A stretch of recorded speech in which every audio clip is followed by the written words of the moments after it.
کبھی سوچا ہے کہ کچھ عام سی گولیاں جو شاید ابھی کسی کے گھر میں موجود ہوں، دماغی صحت کو خاموشی سے نقصان پہنچا سکتے ہیں؟ آج ہم انہی چھپے ہوئے خطرات اور ان کے درمیان حیران کن تعلق پر سے پردہ اٹھائیں گے۔ تو سب سے پہلا سوال یہی ہے، کیا الرجی، بے خوابی یا پھر بے چینی کے لیے لی جانے والی کوئی معمولی سی دوا دماغ کو وقت سے پہلے بوڑھا کر رہی ہے؟ اور یہ صرف کسی وقتی اثر کی بات نہیں ہے، بلکہ ایک ایسا طویل مدتی خطرہ ہے جس پر غور کرنا بہت ضروری ہے۔ اور تحقیق اس بارے میں کیا کہتی ہے؟ ایک بہت بڑی تحقیق سے یہ چونکا دینے والی حقیقت سامنے آئی ہے کہ کچھ خاص دواؤں کا صرف 3 مہینے تک استعمال بھی ڈیمنشیا کا خطرہ 46% تک بڑھا سکتا ہے۔ جی ہاں، تقریباً 50%۔ یہ کوئی معمولی بات نہیں ہے۔ تو آخر اس خطرے کی جڑ کیا ہے؟ چلیں ذرا اس مسئلے کی تہہ تک پہنچتے ہیں اور جانتے ہیں کہ یہ پوشیدہ خطرہ کون عام دواؤں میں چھپا ہے جن پر ہم اکثر بھروسہ کرتے ہیں۔ جن دواؤں کی ہم بات کر رہے ہیں، انہیں سائنسی زبان میں اینٹی کولینرجکس کہتے ہیں۔ اچھا، نام تھوڑا مشکل لگ سکتا ہے، لیکن ان کا کام بہت سیدھا ہے۔ یہ دوائیں دماغ کے ایک انتہائی اہم کیمیکل ایسیٹائل کولین کو اپنا کام کرنے سے روکتی ہیں۔ لیکن سوال یہ ہے کہ دماغ کے ایک کیمیکل کو روکنا اتنا خطرناک کیوں ہے؟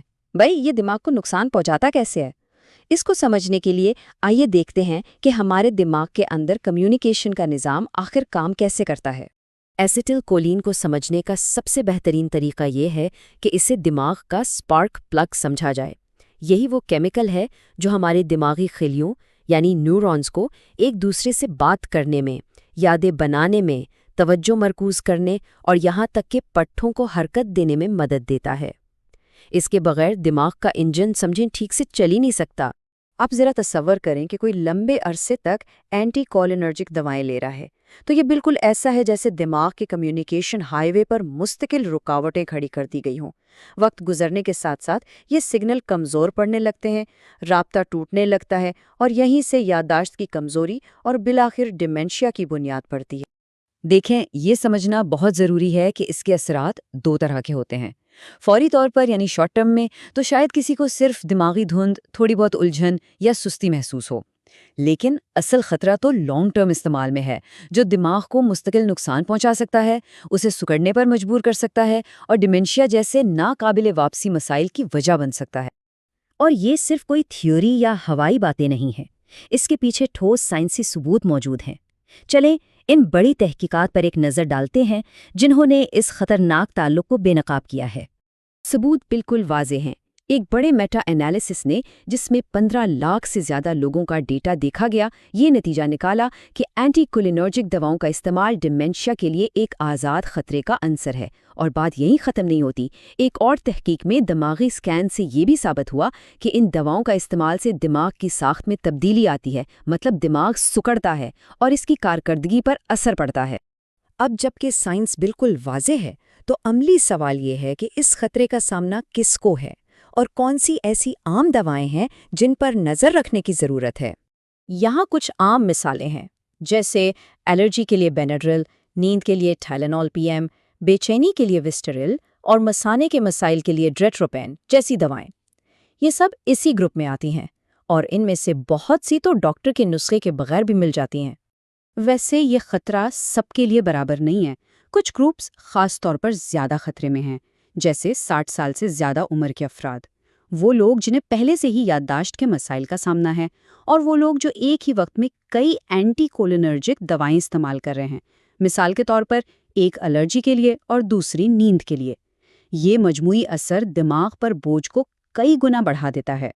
اچھا، یہ سب جاننا یقیناً پریشان کن ہو سکتا ہے، لیکن سب سے اچھی خبر یہ ہے کہ صورتحال کو قابو میں لایا جا سکتا ہے۔ علم طاقت ہے، اور اب ہم حل کی طرف بڑھتے ہیں کہ اس خطرے کو کم کرنے کے لیے کیا عملی اقدامات کیے جا سکتے ہیں۔ تو یہاں ایک بہت ہی سیدھا سا 3 قدموں کا ایکشن پلان ہے۔ پہلا، اپنی تمام نسخے والی اور بغیر نسخے والی دواؤں کی ایک فہرست بنائیں۔ دوسرا، اور یہ سب سے اہم ہے، ڈاکٹر سے مشورہ کیے بغیر ہرگز کوئی دوا بند نہ کریں۔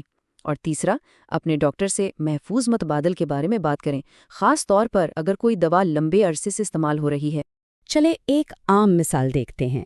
الرجی کے لیے بیناڈرل جیسی پرانی یعنی پہلی نسل کی اینٹی ہسٹامائنز کے بجائے ڈاکٹر سے زائرٹیک یا کلیریٹن جیسی نئی یعنی دوسری نسل کی دواؤں کے بارے میں بات کی جا سکتی ہے۔ ان میں فرق یہ ہے کہ یہ نئی دوائیں دماغ میں آسانی سے داخل نہیں ہوتی، جس کی وجہ سے ان کے منفی اثرات کا خطرہ بہت کم ہو جاتا ہے۔ اسی طرح دوسرے مسائل کے لیے بھی متبادل موجود ہیں۔ نیند کے لیے میلاٹونن یا ٹریزیڈون، مثانے کے مسائل کے لیے مربیٹرک اور IBS کے لیے پیپرمنٹ آئل جیسے آپشنز پر ڈاکٹر سے بات کی جا سکتی ہے۔ اور دیکھیں، اگر کوئی یہ دوائیں لمبے عرصے سے استعمال کر بھی رہا ہے تو گھبرانے کی بالکل ضرورت نہیں، ابھی بھی بہت کچھ کیا جا سکتا ہے۔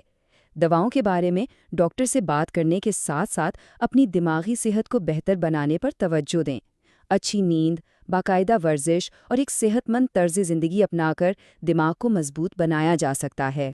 اور آخر میں ایک سوال جو ہمیں سوچنے پر مجبور کرتا ہے۔